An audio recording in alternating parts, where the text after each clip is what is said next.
Hello everyone, आज हम पढ़ेंगे इंग्लिश एनसीईआरटी क्लास 5th का chapter wonderful waste. Once the maharaja of Travancore ordered a grand dinner in his palace. एक बार की बात है, जो राजा थे, महाराजा थे त्रावणकोर के। त्रावणकोर जो एरिया है अब वो हमारा केरला में है, मतलब केरला वाला जो एरिया है ना उसको पहले त्रावणकोर बोलते थे। तो त्रावणकोर के जो महाराजा थे उन्होंने एक बहुत ही बड़ा, रात का जो खाना होता है उसको डिनर बोलते हैं, ऐसा बहुत ही बड़ा डिनर ऑर्गेनाइज किया था अपने महल में। पैलेस होता है महल।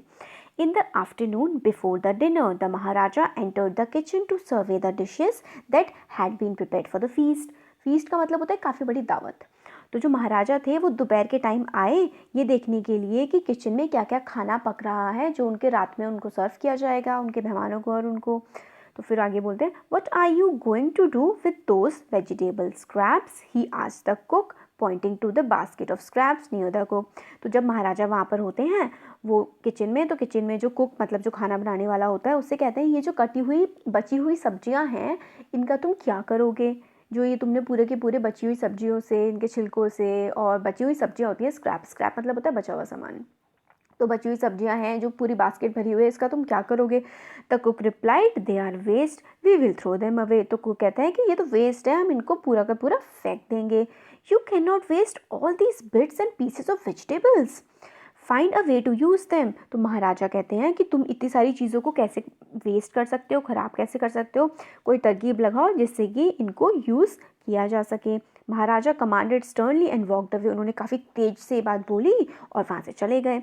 The cook was in a fix and kept staring at the vegetable scraps for some time. तो जो इन अ फिक्स होना मतलब होता है कन्फ्यूजन में हो जाना कि अब क्या किया जाए, कुछ समझ में ना आना। तो जो कुक था वो बहुत ही परेशान हो गया कि अब भाई मैं इन जो वेजिटेबल हैं, स्क्रैप वेजिटेबल्स हैं, इनका मैं क्या करूँ। देखता रहा वो उनकी तरफ काफ़ी देर तक। फिर suddenly an idea flash across his mind. फिर एकदम से एक आइडिया आया उसके दिमाग में। वो क्या था, He took all the vegetable bits, washed them and cleaned them well. उन्होंने सारे के सारे जो वेजिटेबल बिट्स थे उनको लिया और अच्छे से धोया और उनको साफ़ किया।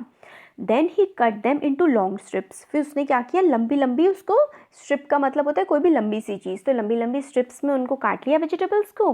ही put them in a huge pot and placed it on the fire to cook. फिर उन्होंने जो कटी हुई वेजिटेबल्स थी, सब्जियां थी, उसको एक बड़े से मटके में, पॉट होता है मटका, मटके में रखा और उनको जैसे चूल्हे पे चढ़ा दिया आग जला करके। Next he ground some fresh coconut, green chillies and garlic together. और उसके बाद उसने क्या किया, उसमें कोकोनट मिलाया, मतलब फ्रेश ताज़ा नारियल मिलाया, कुछ हरी मिर्चें मिलाई और कुछ गार्लिक मिलाया और इन सबको ऐड कर दिया।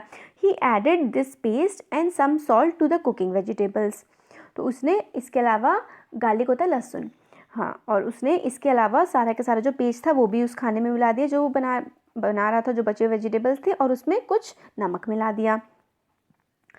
A tempting smell started coming from the pot. एक बहुत ही अच्छी सी खुशबू आने लगी उस पॉट में से।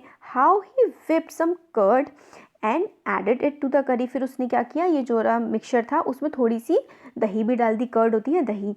He also poured a few spoonfuls of coconut oil and decorated the dish with curry leaves। और उसने क्या किया, जब वो डिश बन गई तो थोड़ी सी जो चम्मच में कोकोनट का ऑयल मतलब नारियल का तेल लिया और फिर ऊपर से कड़ी के पत्ते उस पर डाल दिए उसको सजाने के लिए। Lo and behold the new dish was ready. और अब क्या था, जो नई डिश थी वो तैयार हो गई थी। The cook serve this new dish to the guest that evening. और कुक ने ये जो नई डिश उसने बनाई थी वो सारे के सारे जो मेहमान आए थे उस शाम को उसने इसको सर्व किया, दिया सबको खाने को। Everyone was eager to know the name of the new dish। सबको जानने की बड़ी उत्सुकता हो रही थी, जो नई डिश है इसका नाम क्या है। The cook thought and thought। Cook ने सोचा और सोचा। Then a name came to his mind। और उसके दिमाग में एक नाम आ गया। He named it aviyal. उसने उसका नाम रख दिया aviyal. Aviyal become famous all over Kerala and is now one of the dishes in a traditional Kerala feast। और उसके बाद से जो अवियल थी, जो नई डिश उस कुक ने बनाई थी, वो इतनी ज़्यादा प्रसिद्ध हो गई, फेमस होगी पूरे के पूरे केरला में, कि अब क्या होता है कि जब भी कोई फेस्टिवल होता है तो तब वो अवियल ज़रूर बनाई जाती है। And imagine it all came from a basket of waste. और सोचो ज़रा कि ये सारी की सारी जो चीज़ आई, इतनी टेस्टी अवियल डिश आई, कहाँ से आई। एक जो बिल्कुल ही ख़राब मतलब बेकार सब्जियाँ थी जिनका कोई यूज़ नहीं था, बहुत ही छोटे छोटे टुकड़े थे, उससे एक बहुत ही टेस्टी डिश बनाई गई।